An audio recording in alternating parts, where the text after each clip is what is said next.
Okay, let's dive right into this. Welcome to The Explainer. Today, we're unpacking what has to be one of the most staggering, tactically complex matches we've seen in recent football history. We're talking, of course, about the 2026 World Cup semifinal in Atlanta, defending champions Argentina squaring off against England. Now, this was a match that promised drama, but what it actually gave us was this profound tactical masterclass and an emotional roller coaster that, honestly, completely defied expectations. Just look at how The Guardian summed it up. England's heart's broken after Argentina's dramatic late double books World Cup final spot. We're going to break down exactly how Argentina shattered England's dreams of reaching their first men's World Cup final since 1966. And the craziest part? They did it in just 7 devastating minutes.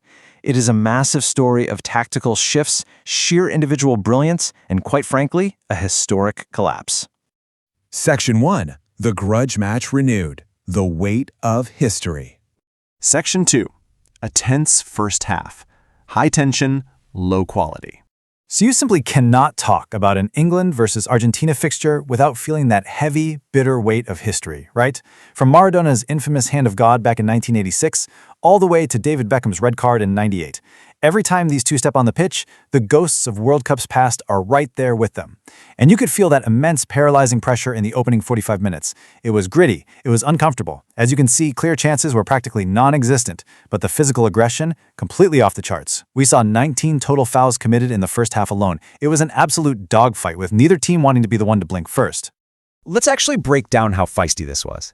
Out of those 19 fouls, Argentina committed 12 and England committed 7. And things got heated instantly. Just 4 minutes in, Enzo Fernandez clattered into the back of Elliot Anderson's head, which sparked this massive multiplayer brawl. The ref really tried to keep his cards in his pocket, but the stop-start, aggressive nature of the game forced his hand, giving us early yellow cards for both Anderson and Argentina's Lisandro Martinez. In fact, the only real moment of footballing clarity didn't even happen until the 47th minute, right before the break, when Julian Alvarez forced a really sharp near-post save from Jordan Pickford. Section 3. England's false dawn, the lead and the retreat. Now, here is where the tactical chess match truly begins. 55th minute. Morgan Rogers, who was a bit of a surprise choice in Thomas Tuchel's starting lineup, delivers this great cross, and Anthony Gordon composedly finishes it to put England up 1-0. At this point, England looked totally commanding. Remember, they'd already eliminated Mexico and survived Panama's pressure earlier in the tournament. But then comes the fateful decision.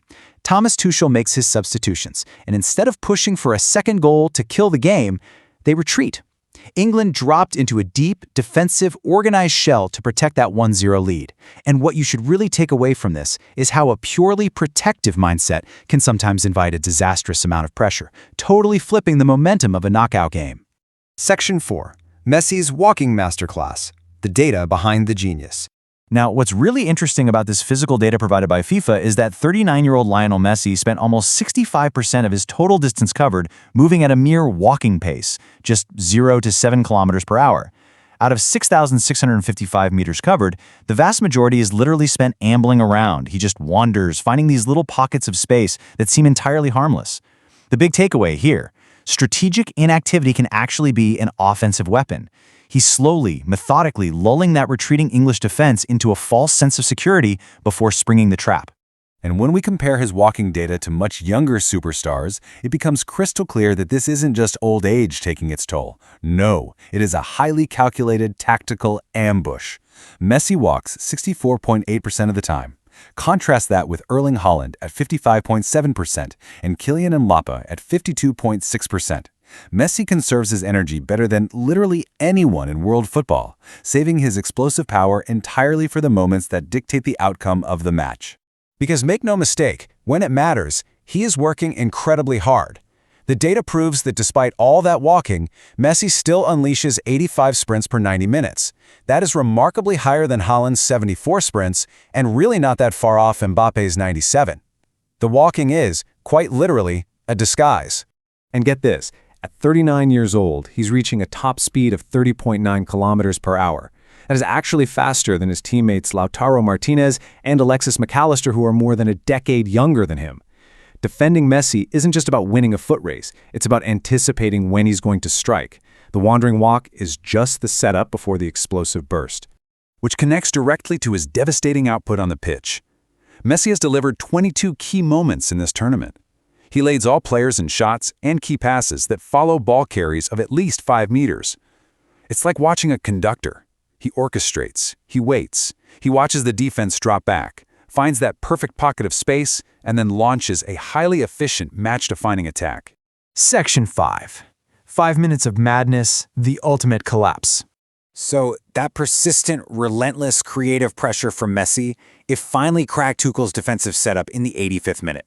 The emotional momentum of the entire semifinal just shifted in an instant.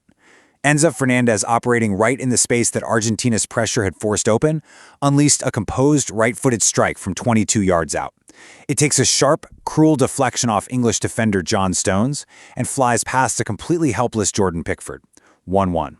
That equalizer was absolutely crushing for England. It's actually brutal when you look at the timeline.